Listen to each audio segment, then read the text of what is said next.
सिद्धेभ्यः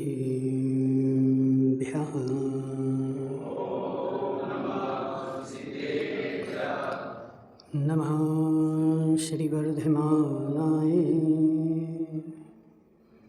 निर्धूतकलिलात्मने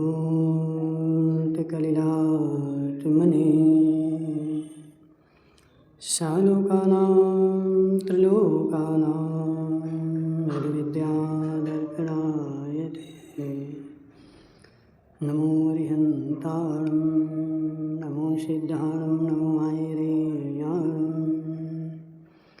नमो अध्यायाणं नमो लोये सब्बिसाहुणं।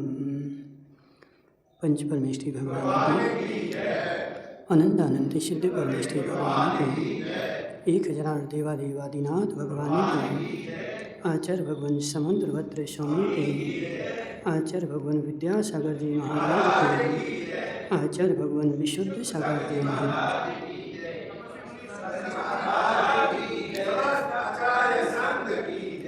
मनुष्य तीर्थंकर भगवान की दिव्यदेशना श्याद भादवाणी जयवंत हो। आचार्य भगवान समुद्रभद्र स्वामी रत्नकंड शापकाचार में समझा रहे थे कि हे जीव, धर्म क्या वस्तु है। तो वास्तव में देखा जाए तो अलग अलग आगम में अलग अलग प्रकार से धर्म की परिभाषा बताई जाती है, लेकिन सबको खोजा जाए तो धर्म एक ही है और उसका नाम है कि वस्तु के स्वभाव को धर्म कहते हैं। इसके अलावा संसार में कोई धर्म नहीं। महाराज, पूजा करना धर्म नहीं है क्या? नहीं, पूजा करना धर्म नहीं है क्या? चंदू भाई, पूजा करना धर्म नहीं है क्या? स्वाध्याय करना धर्म नहीं है क्या? हे जीव, व्यवहार धर्म भी नहीं है। धर्म तो वास्तव में देखा जाए, वास्तविक में धर्म क्या है तो वस्तु का जो स्वभाव है वही वास्तव में धर्म है। और धर्म छहों द्रव्यों के पास अपना अपना धर्म त्रिकालिक रहता है, लेकिन छहों द्रव्यों में से जीव और पुद्गल एक ऐसा है जो विपरीत दिशा में भी गमन कर जाता है, लेकिन 4 द्रव्य अपने स्वभाव में ही गमन करते हैं, अपने स्वभाव की ओर ही जाते हैं। लेकिन जीव और पुद्गल जो है वह कदाचित विभाव की ओर भी चला जाता है। छहों द्रव्यों के पास अपना अपना धर्म है और मूल में उसी का नाम धर्म है। इस खंबे के पास धर्म है कि नहीं? कौन सा धर्म है? मोहित भाई, इस खंबे में कौन सा धर्म है? अब देखो काका जी बोले पुद्गल धर्म है। देखो काका जी को ज्ञान नहीं है, वो थोड़ा थोड़ा कहीं से यहाँ से ले लेते, वहाँ से ले लेते और यहाँ का वहाँ जोड़ते रहते हैं। हे जीव, वो स्वयं ही पुद्गल है। पुद्गल में पुद्गल धर्म क्या बनेगा? द्रव्य को ही तूने धर्म बना दिया तो फिर धर्म गुण है कि द्रव्य है? चंदू भाई समझना, यदि तूने द्रव्य को ही धर्म बना दिया तो फिर यह बता कि धर्म गुण है कि द्रव्य है कि पर्याय है। यदि गुण को ही तू द्रव्य बना देगा तो गुण का अभाव हो जाएगा। धर्म द्रव्य है, गुण है कि पर्याय है? काका जी बोलो। पर्याय है। जीव, धर्म पर्याय है, यानी पर्याय जो होती है वो नाशवान होती है और धर्म जो है हर समय नाश को प्राप्त होगा। ऐसे ही चंदू भाई,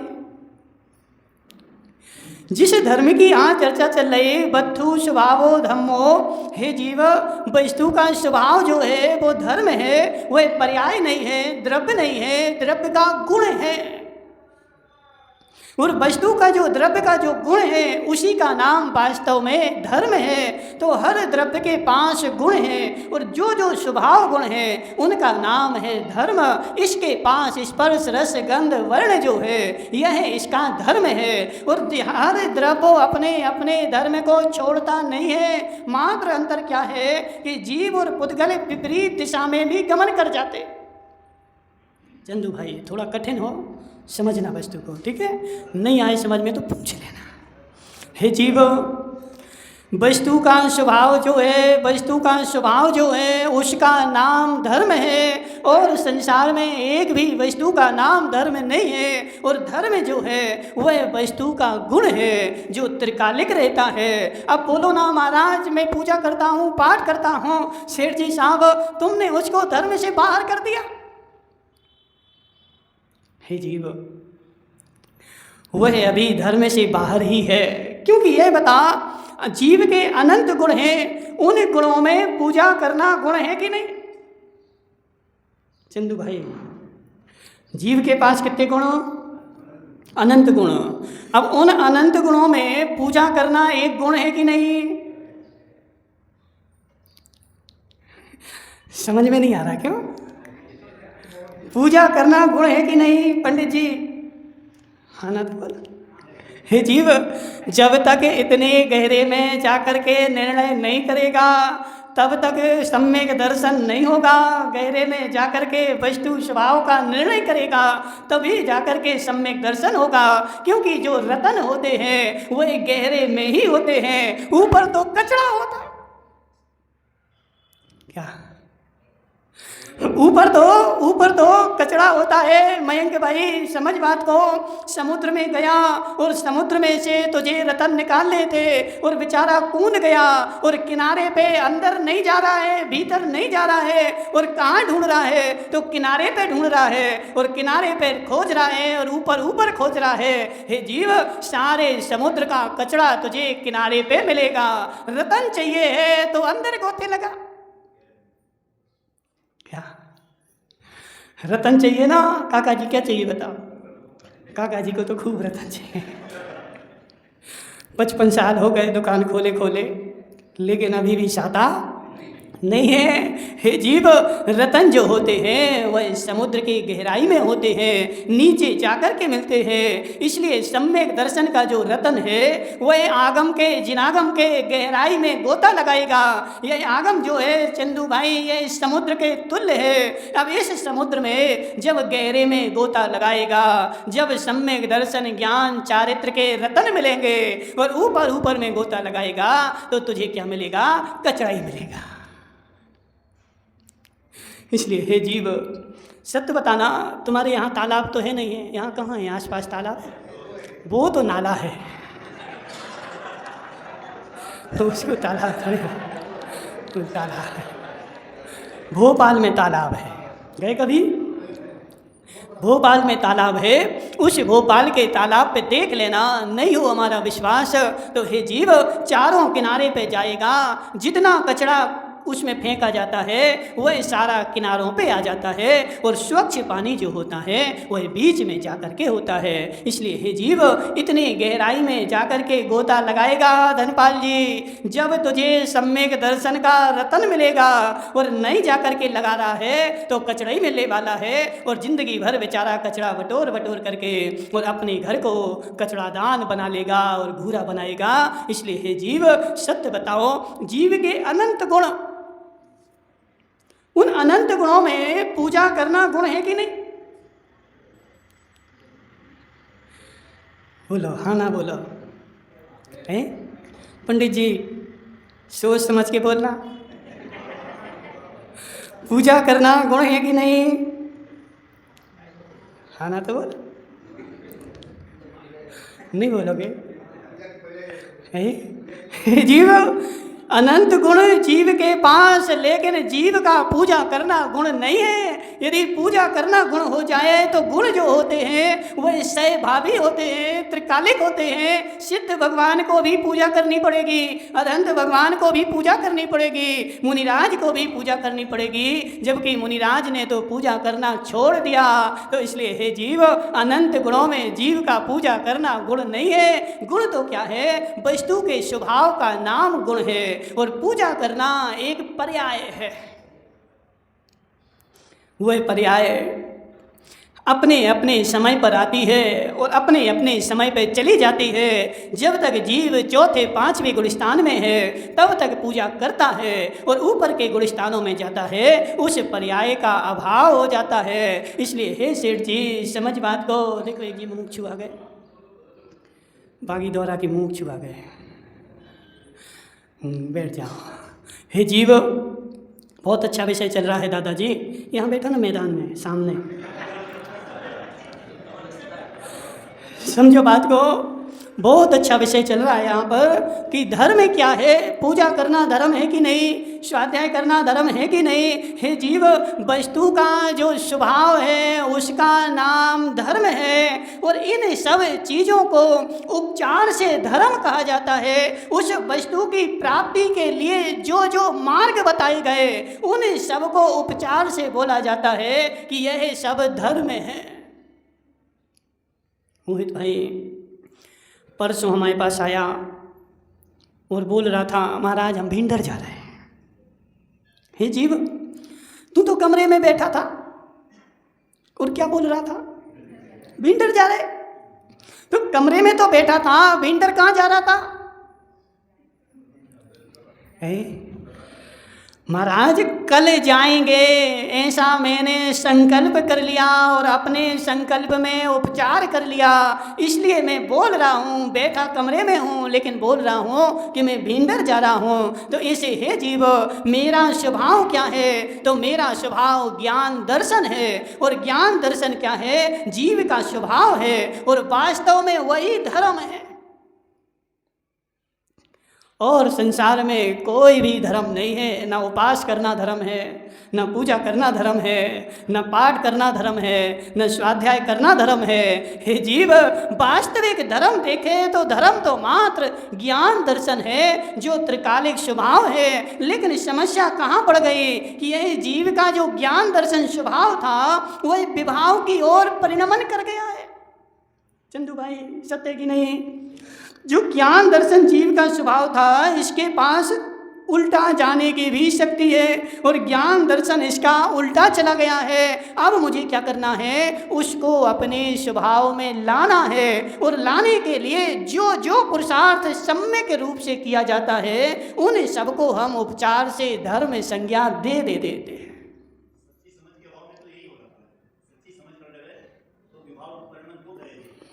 हे जीव, लोक में वो 12 भावना बोलते ना, दुर्लभ से दुर्लभ है चेतन बोधि ज्ञान पावे।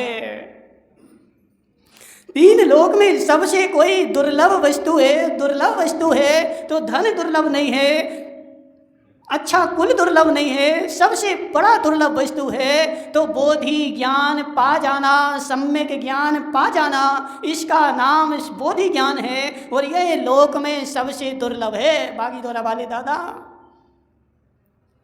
अब इसने चंदू भाई, इस जीव ने क्या किया? सारी सामग्री मिल गई, और सारी सामग्री मिलने के बाद अब यह गलती कहाँ कर रहा है कि यह बोधि ज्ञान को दुर्लभ नहीं समझ रहा है, नोटों को दुर्लभ समझ रहा है। तो यह विपरीतता कब छूटेगी? जब ज्ञान होगा और सम्यक ज्ञान होगा तो वह जीव अपनी प्राप्ति के लिए समय ज़्यादा देगा, और जब तक ऐसी प्राप्ति नहीं हो रही, बेचारे काका जी बोलते तो हैं, लेकिन काका जी की समस्या क्या है? यदि 24 घंटे में यदि 25 घंटे भी ग्राहक आता रहे, क्या हे जीव, कल भी बताया था चंदू भाई, बहुत अच्छा विषय चल रहा है। यह जीव धर्म करने के लिए घंटे 2 घंटे हो जाएं तो ऊब जाता है और बोर होने लगता है, जबकि दुकान चलाने के लिए 25 घंटे भी कम पड़ते हैं। क्यों? हे जीव, बोधि ज्ञान नहीं है, इसलिए वह तेरा सारा धर्म अभी धर्म की कोटि में नहीं है। इसलिए हे सेठ जी साहब, समझ मेरी बात। महाराज, पूजा करना धर्म नहीं है क्या? अभी तुम LKG में हो, नहीं, नर्सरी तो बाद में होती है। LKG, UKG, फिर नर्सरी आती है। हे जीव, अभी तुम एलकेजी में हो, पूजा करना, पाठ करना, यह धर्म की एलकेजी है और मैंने पूजा करना प्रारंभ कर दिया तो समझना मैंने धर्म के स्कूल में एडमिशन लिया है, अभी डॉक्टर थोड़ी बन गया। हे जीव, पूजा करूंगा महाराज, पुण्य होगा कि नहीं होगा? हे जीव, पुण्य तो हो जाएगा, पुण्य तो भोग भोगते भी हो जाता है। क्या नहीं होता क्या? महाराज क्या उल्टा उल्टा सुना रहे चंदू भाई? ये लोग सोचते हैं महाराज तो सब उल्टा उल्टा सुनाते हैं। हे जीव, पूजा तो पुण्य तो भोग भोगते भी होता है। जो जीव सारे जीवन भर 24 घंटे 1 सेकंड भी सोता नहीं है, 24 घंटे अपनी देवी के साथ भोग भोगता है, वह जीव भी जीवन में तीव्र पुण्य को उपार्जन करता है। डॉक्टर साहब नहीं पच रहा, पचेगा अभी, देखो पचाते हैं। हे जीव, अब तुम लोग क्या है कि स्वाध्याय नहीं करते। कल सर्वाण सिद्धि में निकला था, भोग भूमि में 1 पल 2 पल 3 पल की आयु, और 1 पल कितना बड़ा? 1 पल कितने साल का होता काका जी? नहीं बताओ, रमेश भाई तुम बता दो, 1 पल कितना बड़ा होता? महाराज नहीं पता। धनपाल जी, हे जीव, 1 योजन लंबा, 1 योजन चौड़ा और 1 योजन गहरा एक गड्ढा खोदना है, और यहाँ पर योजन कौन सा लेना है? तो प्रमाण योजन लेना है, यानी 1 योजन मतलब 6000 किलोमीटर।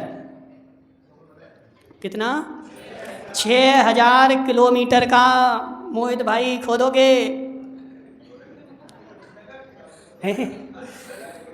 6000 किलोमीटर का गड्ढा खोदना है, और इसमें हमें क्या करना है? उत्तम भोग भूमि में जन्मे 1 से लेकर 7 दिन के मेढ़े के बाल इतने छोटे छोटे टुकड़े करके भरना है जिसका कोई दूसरा टुकड़ा ना हो सके।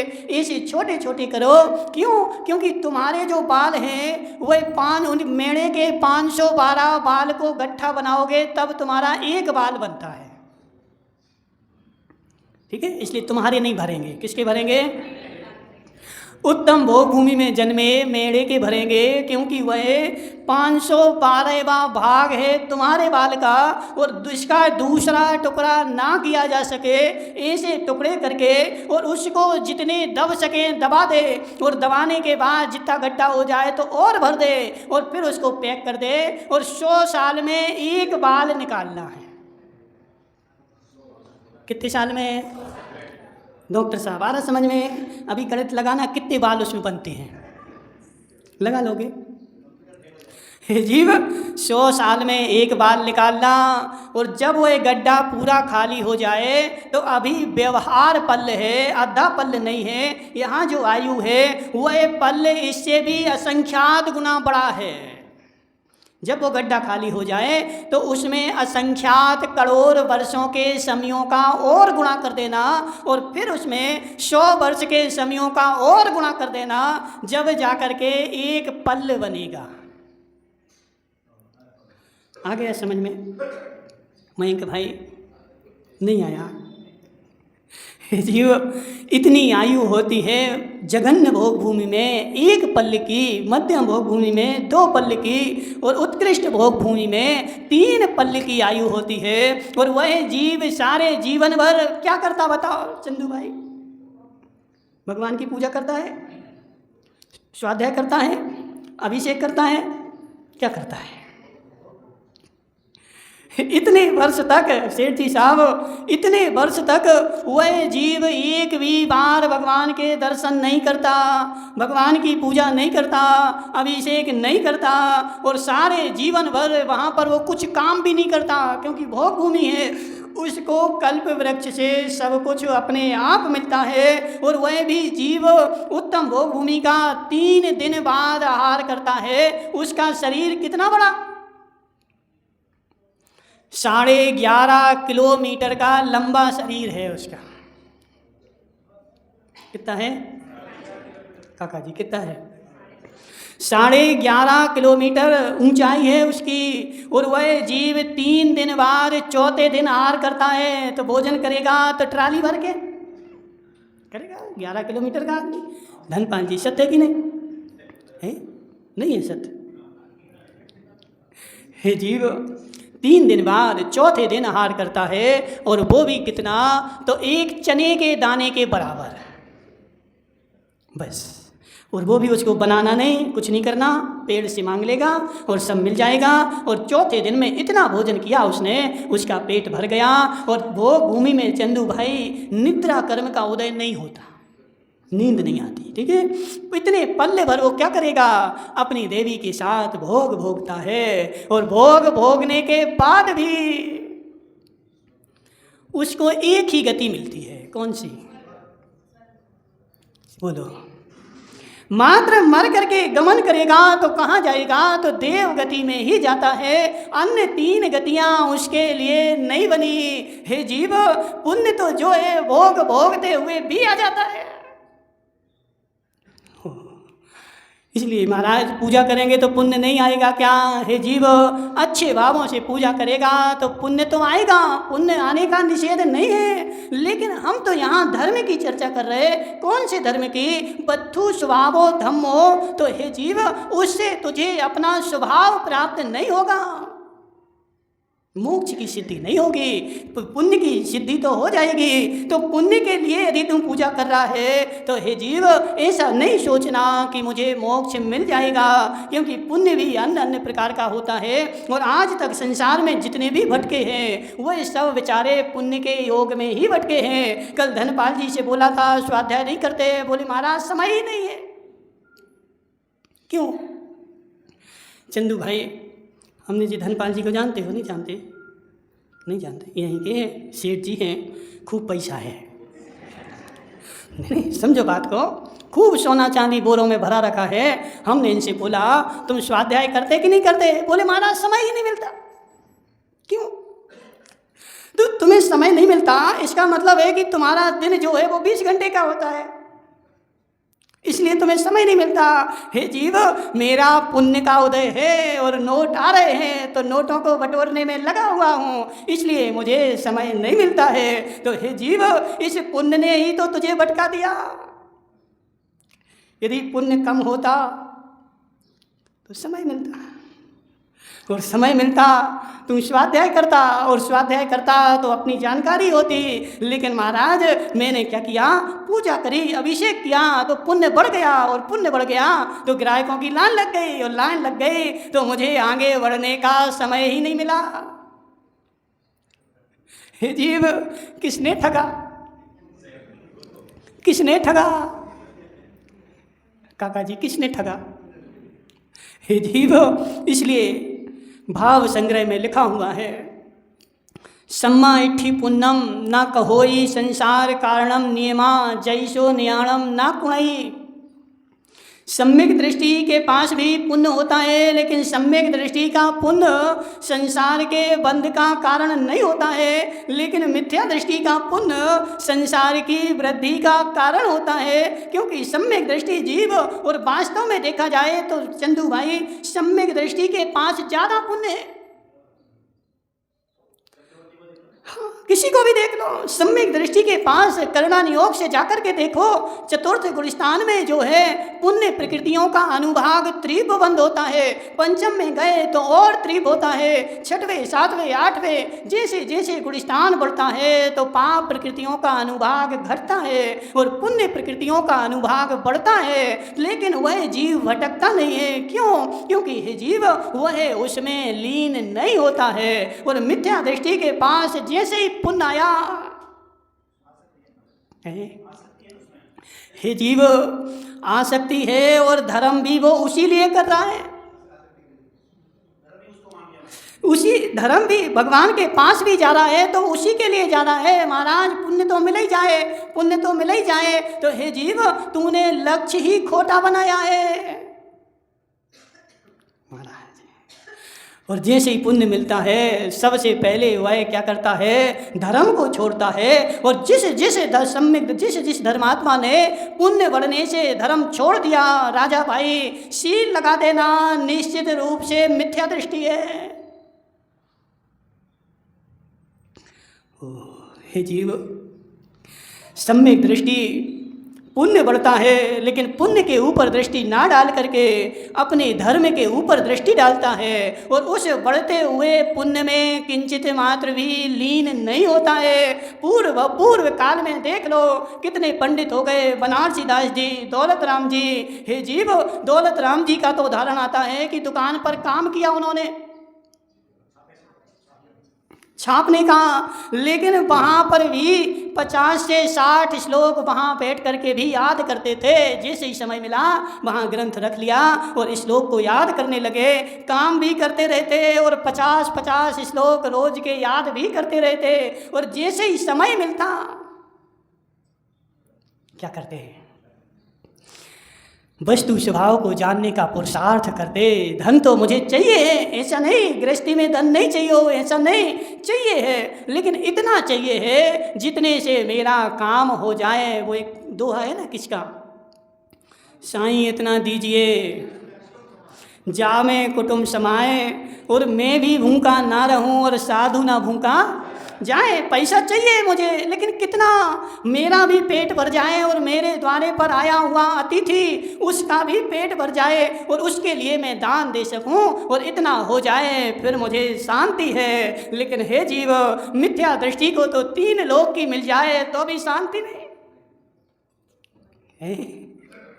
हे जीव, 3 लोग का बनारसी दास का आता है कि उन्होंने नियम ले लिया कि मैं, उनकी 2 दुकान थी टोपियों की, बनारसी दास जी थे ना, टोपी की दुकान थी, टोपी बेचते थे और उनका नियम था 25 टोपी फिक्स रेट है, एक दिन में 25 बेचना है, इससे मेरा काम चल जाएगा। एक दिन में 1 घंटे में बिक जाए 100, 5 घंटे में बिक जाए 100 और 8 घंटे में बिक जाए 100 और 1 मिनट में बिक जाए 100 दुकान। काम हो गया। अब क्या करेंगे महाराज, दिन भर क्या करें, समय नहीं करता। कल वो बोल रहे थे, कौन, कहाँ गए वो, आए आज की नहीं आए? अरे वो तुम्हारे कल जिनके यहाँ चौका हुआ था ना, उनके भाई, वो मास्टर थे, रिटायर हो गए, कहाँ है वो? है बेचारा डोकरा, समझा देना उसको। सतीश भाई तुम्हारे तो पड़ोस में रहता है, चंदू भाई क्या बोल रहा था, 2 बेटे हैं, एक मुंबई में सीए है और एक बेंगलोर में है, वहीं दोनों लाखों कमाते हैं। और ये बेचारा 60 साल तक उसने मास्टरी करी और 60,000 रुपये सरकार उसको दे रही। समझो बात को। इसके बाद भी क्या बोल रहा था, बोले महाराज अब मकान बनाना है तो एक दुकान खोलेंगे, समय नहीं करता।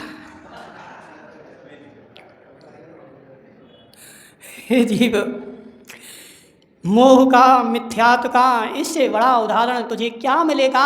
बेटा चले गए, लाखों कमा रहे और तुझे सरकार इतना दे रही कि तू रोज 10 लोगों को भोजन भी करा तो तेरा जीवन भर खत्म नहीं हो, उसके बाद भी बेचारे को दुकान खोलनी पड़े। तो इससे बड़ा मिथ्यात्व संसार में कौन सा है। देखो हम तो सीधा बोलते हैं, बुरा लगे चाहे अच्छा लगे, क्योंकि बताना तो पड़ेगा, वरना कल के दिन कहोगे हमें तो कोई ने बताया नहीं। हे जीव, 60 का हो गया, 65 का हो गया, इसके बाद भी तेरी आगे की सारी व्यवस्था सरकार ने अपने ऊपर ले ली। तू बीमार होगा तो सरकार पैसा देगी, तुझे खाने के लिए देगी, जाने के लिए दे रही, सब जिम्मेदारी सरकार ने ले ली। और फिर भी बेचारे से बैठ करके धर्म ना हो पाए तो अभागा ही है। डॉक्टर साहब सत्य बताओ, इससे अच्छी सुविधा तुम्हें कौन से काल में और कौन से भाव में मिलेगी। मनुष्य पर्याय भी मिल गई, अच्छा क्षेत्र भी मिल गया, अच्छा परिवार भी मिल गया, बच्चे भी अच्छी जगह लग गए और तुझे सरकार ने तेरा ठेका भी ले लिया। सरकार ने सारा ठेका ले लिया और तुमसे बोल दिया कि अब तुम जाओ, घर में बैठो और धर्म ध्यान करो, वस्तु स्वभाव को पहचानो, स्वाध्याय करो, तत्व का निर्णय करो। और फिर बेचारा तत्व का निर्णय नहीं करे और उन आदिवासियों को बैठ करके देखे तो जानना इसकी दुर्गति होने वाली है। अब कोई भगवान भी इसको बचाने वाले नहीं है, क्योंकि जैसी गति वैसी मति।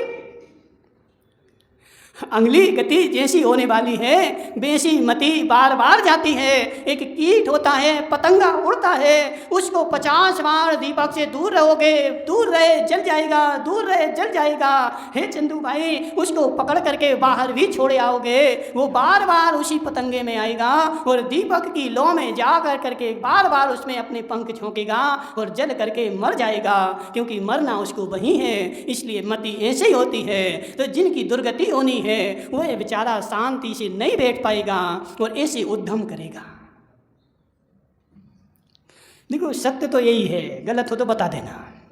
हे जीव, यदि गति सुधरने वाली है तो मति जो है सुधर जाएगी, और गति नहीं सुधरने वाली है तो मति भी तुम्हारी बिगड़ जाएगी। राजा श्रेणिक को नरक में जाना था, उनका बेटा कुणिक हथौड़ा लेकर के आया, उसने सारे जीवन भर तो उनको प्रताड़ित किया, लेकिन अंत में कुणिक की बुद्धि सुधर गई कि मैं अपने पिताजी को छोड़ दूं, मैंने अत्याचार किया है। और वह हथौड़ा लेकर के आया दरवाज़ा तोड़ने के लिए, ताला तोड़ने के लिए, लेकिन श्रेणिक ने सोचा कि यह हथौड़ा लेकर के आ रहा है और मुझे मारेगा, इसलिए उन्होंने क्या किया, उसके आने के पहले ही अपना तलवार से सिर काट के और आत्महत्या कर ली। क्यों? क्योंकि नरक में जाना था। इसलिए हे जीव, जैसी गति होनी है वैसी मति हो जाती है। कितना समझाओगे, कितना समझाओगे, लेकिन समझने वाला नहीं है। इसलिए हे सेठ जी साहब, वस्तु स्वरूप को समझने के लिए खूब गहरे में जाना पड़ेगा, आगमों का स्वाध्याय करना पड़ेगा, चिंतन मनन करना पड़ेगा।